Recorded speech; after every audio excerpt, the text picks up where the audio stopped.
My family owns a Northern California lake house that we visit for a couple of short weeks out of the year during prime-time summer weather. It's 2 stories tall with an attic. When my younger brother and I were little, we used to climb into the attic and pretend we were camping with sleeping bags. We would even bring our puppy up there. There was one small window in the attic that we would peer through to look down at the lake. We always got a kick out of watching people. In our early teenage years, we got a bit too big for both of us to stay in the attic comfortably, so that put an end to our sleeping bag antics. Looking back, it was a little sad, but everyone's got to grow up eventually. When our grandparents died, my parents inherited the remainder of their furniture. We had some space to fit the bigger furniture pieces, but the attic ended up getting stuffed with the smaller hand-me-down items. My parents didn't really have the heart to get rid of any of it, as it was all they had left of my Nana and Pop.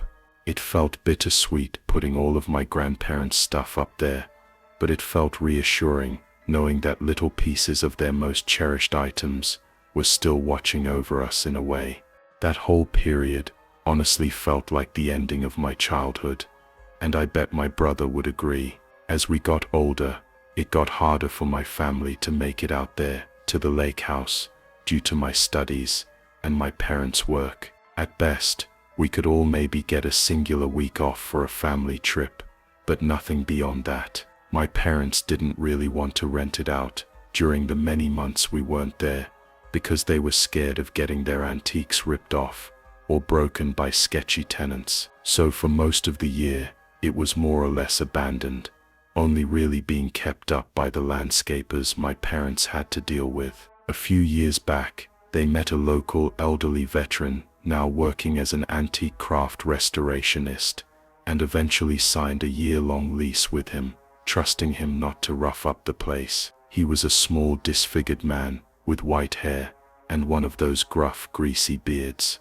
We all thought he looked a bit bizarre, with a gravelly, off-putting voice to match, but my dad bonded with the guy over his military background. My dad told us reassuringly that none of us understood what it was like to lay your life down for your country, and that guys like him were deserving of a good deal on a place to stay. We didn't really have a say in what my dad decided to do, but I can tell firsthand that this elderly man seriously creeps me out. Besides just that, we were all a bit sour about my dad signing the lease with the guy, because it also meant that we wouldn't be able to visit the lake house in the summer. Anyway, my parents could use the extra cash while putting us through college, so my brother and I got over it. Even though our parents trusted him to keep the place from burning down, they would periodically check in on him through a little prodding from the landscaper workers. Plus, my parents had to make sure he hadn't fallen or had any issues that had gone unnoticed. These indirect check-ins seemed like the perfect solution. We stayed out of his nose, but still got peace of mind. You might call that a little invasive, but this guy was getting a great deal on the place anyway. I guess an elderly, crusty guy in his twilight years couldn't really care less about occasional questions from laid-back landscapers now and then. It wasn't like he was going to be able to physically keep the lake house in shape by himself anyway. My dad reasoned that his rent at least covered the maintenance, despite it looking like he'd been a decent tenant. That all went out the window when the maintenance guys pointed out his predatory behavior to my mom over the phone. They told my mom that while doing landscaping for the neighbors' yards, they'd often spot him sitting weirdly on the porch, staring at the children by the lake. They said they had caught him doing other things too, things I don't really feel comfortable repeating. My mom was a real saint and absolutely loathed the idea of a disfigured old man eyeing children while being a tenant in her beloved lake house for months. She talked my dad's ear off about it until he couldn't take it any longer. I still remember my mom screaming at him about how irresponsible it was for us to be accommodating a potential predator. My dad finally cracked when the end of the year-long lease was up. My dad tried to let him down easy. He had high respect for him as a veteran. My dad lied and told him that they planned on having some work done to the house that would leave him without electricity or plumbing for a few months. The guy left without too much of a fuss. It wasn't like the money my parents had made off of him was great, but they assumed he'd be able to find another spot just fine. My mom told my dad to stop worrying about him so much. My mom wanted him out of there as quickly as possible, so we even paid the landscaping guys a little extra to help him grab his belongings. Admittedly, I was also kind of happy to see him gone. It had always felt weird that someone so strange had basically unlimited access to our house. Anyway, about a year after that, my younger sister graduated college, so my parents seized upon the opportunity, clocked in their sick days, and flew us out for a summer trip at the lake house. My parents had recently gotten a black lab mix named Bear, who my sister hadn't met yet, so she was especially thrilled. I'll skip all the irrelevant stuff, but by the time we actually made it to the house, the sun had just started setting, so we decided to leave Bear inside while we grabbed dinner in town. The house wasn't stocked with groceries or anything, so we didn't really have another option. Before we left, I noticed Bear was acting strange. His ears were perked up, and he kept pacing, like he was waiting for something. I figured he was just stressed from the long trip, and brushed it off. We weren't gone long, just enough time to eat and let the heat die down. But when we stepped back inside, something felt off, like seriously off. Before I could say anything, I saw Bear. He was sprawled out at the foot of the stairs, panting hard. My sister screamed, and I realized there was blood smearing the floor beneath him. My mom immediately pulled out her phone, presumably to call 911. Without a word, my dad made his way into the kitchen and grabbed a knife. I followed suit, and the two of us slowly made our way around the house, searching for the intruder. By the time we made it to the top floor, my dad motioned for me to stop. It took me a second, but I ultimately realized what he was looking at. The attic hatch was open. It wasn't wide open, just cracked, but enough that we could see the faint glare of a flashlight shining down. I'm not proud to admit it, but I was petrified in fear at that moment. If it weren't for my dad, I don't know what would have happened. Without hesitation, he yanked the hatch and started bounding up the ladder.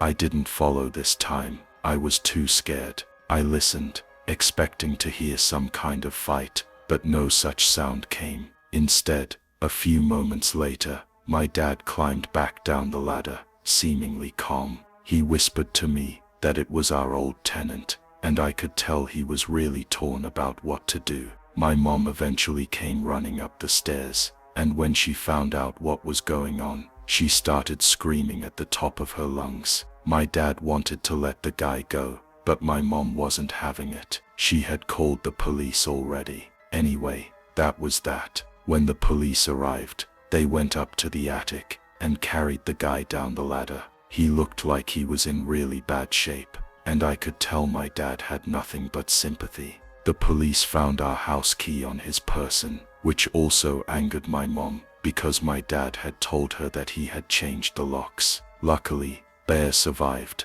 although he was seriously injured. As awful a thing as that man had done, my dad refused to press charges, no matter what my mom or sister said to convince him.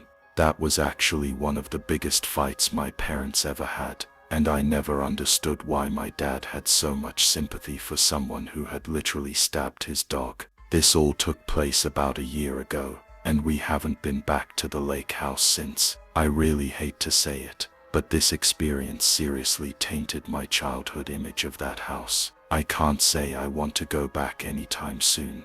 This happened a few winters ago. I had just finalized my divorce about 6 months earlier, and to put it lightly, I needed a reset. Emma, my girlfriend at the time, suggested we take a trip somewhere quiet, something different from the chaos I'd been dealing with.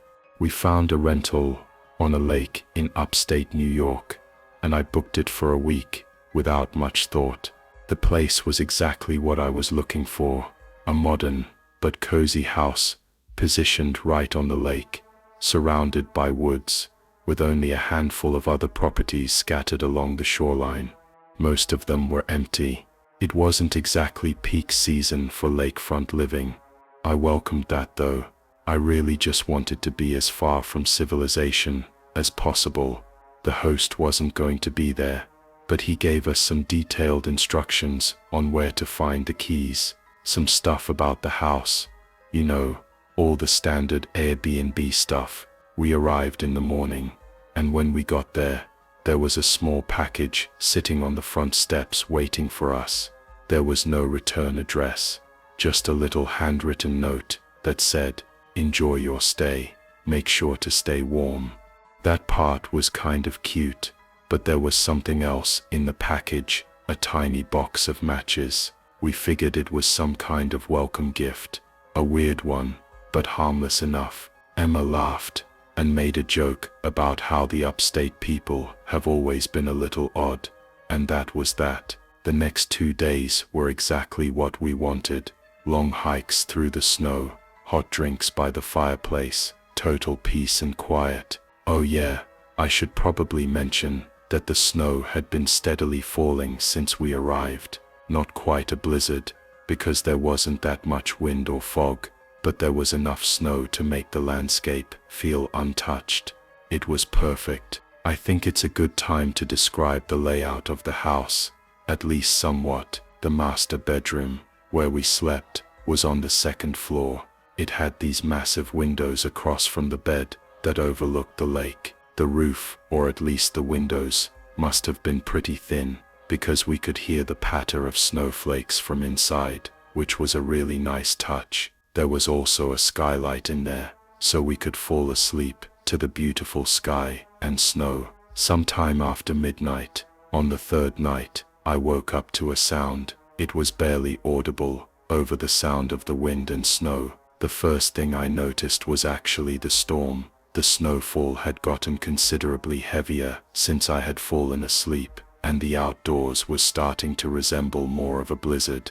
I shifted my focus back to the sound, and realized why it stuck out. It sounded man-made, almost mechanical, unlike the natural sounds you'd expect to hear out in the wilderness. I quietly got out of bed, careful not to wake up Emma, and I made my way across the room. I looked out the window, and saw the last thing I expected to see, a snowmobile. It was moving slowly across the ice. I know it's not the most abnormal thing. People drive snowmobiles on frozen lakes all the time, but I was just so confused, given how late it was. Like I said, the snow was falling more heavily now, so visibility wasn't great, but I could still make out the shape. The driver was moving cautiously, like they weren't completely sure about the ice, and then they just stopped entirely. I watched as the person climbed off and started waving their hands like they were in distress. It looked like they were shouting, but I couldn't make out what they were saying. To my horror, I realized that they were facing in the direction of our house. Did they know we were there? It was impossible. Either way, it looked like they needed help. So I woke Emma and told her what was happening. Then I got dressed, went downstairs, and stepped outside onto the deck. It was freezing, even with the layers I was wearing. As soon as I opened the door, I got hit with another surprise. The person on the ice was a woman. I could tell because she was shouting for help, saying, "Thank God, someone's there," and repeating that she lost her little boy somewhere in the snowstorm. It sounded like she was crying, or borderline hysterical. It wasn't a question of whether or not I'd help. If there was a child out there in that weather, all alone, they weren't going to last long. I laced my boots and made my way toward the lake, telling Emma to stay inside. As I approached the woman, I started to make out more details of her appearance. She was bundled up in a thick fur coat, and her hair was pulled back into a tight braid. The ice was completely solid. There wasn't even a chance of falling through, so I started to relax, knowing that it would have been impossible for that little boy to have fallen through. As I got closer, she started saying that he had run away from home, and that she was looking for him. That statement gave me some pause. I had expected her to say something like, he had fallen off her snowmobile, and she hadn't noticed. And then I started to think about how ridiculous even that story was. How the hell do you not notice your own kid falling off a snowmobile? The adrenaline must have been clouding my judgment, because I hadn't even thought about that until right then. I was just about to ask her for more details when she said something that literally made me freeze. She asked me if I still had those matches, and I could tell she was smiling for a split second. I had no idea what she was talking about, and then it all clicked at once. The matches, that package from the first day, the note. She hadn't left it, not our host. Before I could react, she reached into her coat and pulled out a gun. She demanded my wallet and phone, and I gave them to her. I had no other choice. The whole interaction happened within the span of not even 30 seconds. Without another word, she climbed back onto the snowmobile and disappeared into the whiteout. As she was speeding away, I turned towards the house and ran as fast as I could on the ice, shouting for Emma to call the police. The whole time, she was already on the phone with them. When I finally made it back to the house, I locked the doors and paced the room, still shaking. I kept looking outside, half expecting to see that snowmobile circling back. The cops showed up about an hour later, but by that point, the fresh snowfall had already covered any trace the woman had left behind. Emma was hysterical, but I was mostly angry. I had come here for peace, and now this. There was hope though. I couldn't think of a reliable way that woman had gotten her snowmobile onto the lake, so I expected the police to at least find the vehicle abandoned somewhere. Unfortunately, I was wrong. The police searched the area and found an old boat ramp on the far side of the lake. Their best guess was that she had come from there. I was furious and insisted they keep looking, but they told me the same thing I already knew. There wasn't much they could do. Even if she left something behind, they'd never find it in all the snow. With Emma's help, I tried tracking my phone, but by that point, it was already offline.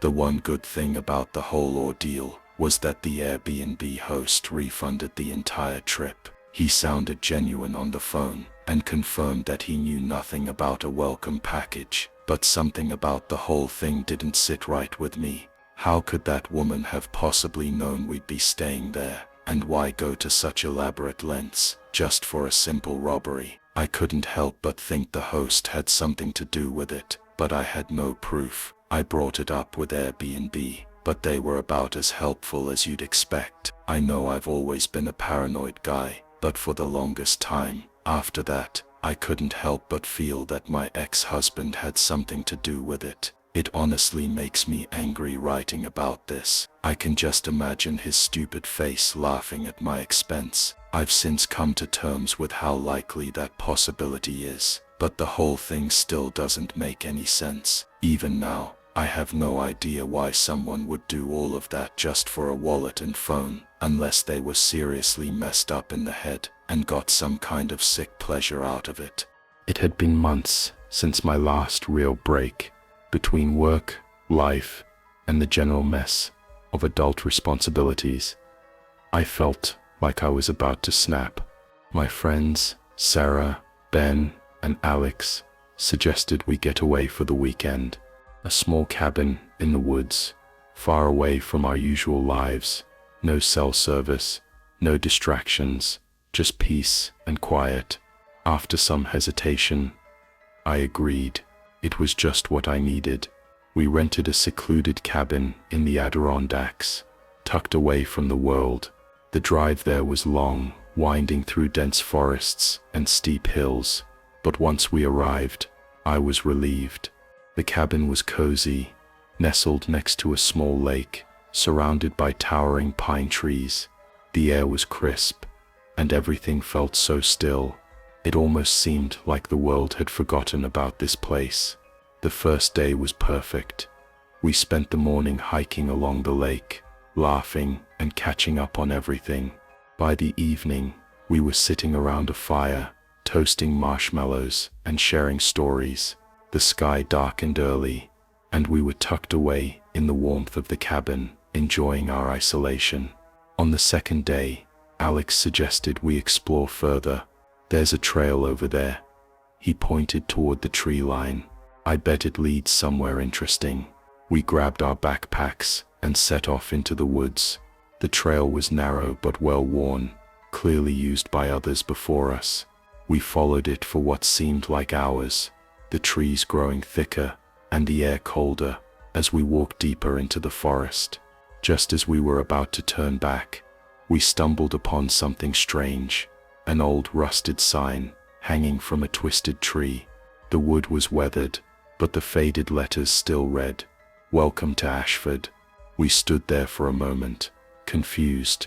None of us had heard of Ashford, and the map didn't show any towns nearby. It was like something out of a horror movie. We decided to push forward, curiosity getting the best of us.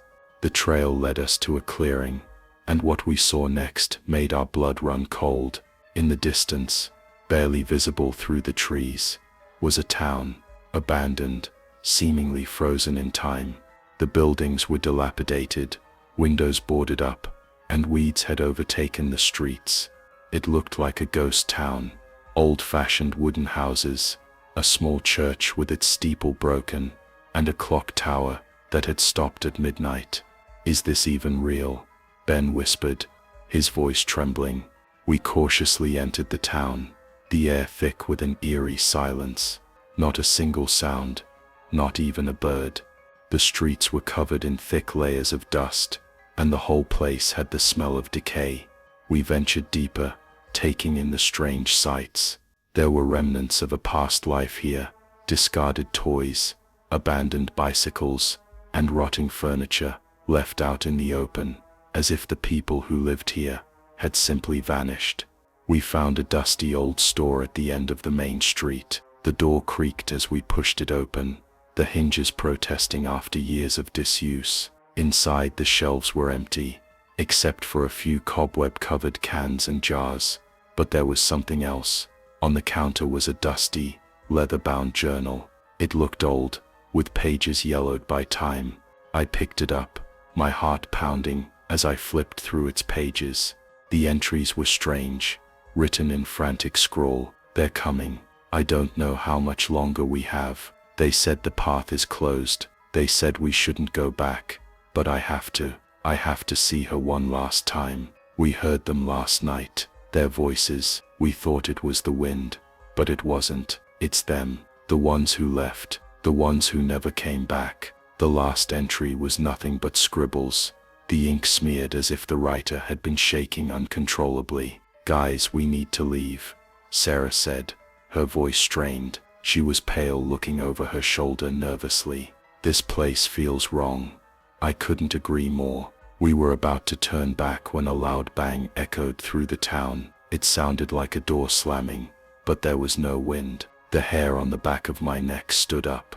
"What was that?" Alex asked, his voice shaky. We all froze. A low, muffled sound came from somewhere nearby. It was faint at first, like a whisper carried by the wind, but then it became clearer, a voice calling out from the darkness. "Help me, please." It sounded distant, but close enough to send chills down our spines. The voice was soft, almost pleading. "We need to go," I said, but the others were already moving, backing away from the store. We rushed down the street, our footsteps echoing in the silence, not daring to look back. As we reached the edge of town, we heard another sound, a soft rustling, like footsteps, coming from behind us. We turned, but there was nothing there, just the empty street. Our hearts were racing, and we didn't stop running until we found the trail leading back to the cabin. When we returned to the cabin, we locked the doors and sat in silence, trying to process what had just happened. But the unease lingered. That night, none of us slept. Every sound, every creak of the cabin, made us jump. We could still hear the voice, faintly, echoing in our minds. The next morning, we packed up and left the cabin, as quickly as we could, not even bothering to take the trail back through the woods. As we drove away, I glanced in the rearview mirror, half expecting to see something following us, but the forest was still, untouched, as if the town had never existed at all. We haven't spoken much about what happened that weekend. Every time I close my eyes, I see that empty town, those abandoned buildings, and hear that voice. I don't know who or what was out there in Ashford, but I do know one thing: we weren't supposed to find it.